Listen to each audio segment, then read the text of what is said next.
To set corner action for top right to turn off the screen in Samsung Galaxy S23 Ultra, swipe down the top of the screen and then tap setting icon. Scroll down the screen to find accessibility.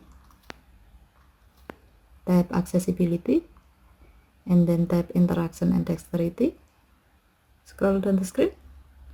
Under mouse and physical keyboard section, tap auto action after pointer stop. Under corner action section, tap top right. Scroll down the screen and then tap the gray on option next to turn off screen to enable this option.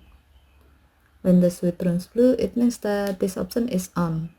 When this option is on and a mouse is connected to your phone, you can easily turn off the screen by hovering and stopping your mouse pointer on the top right corner of the screen.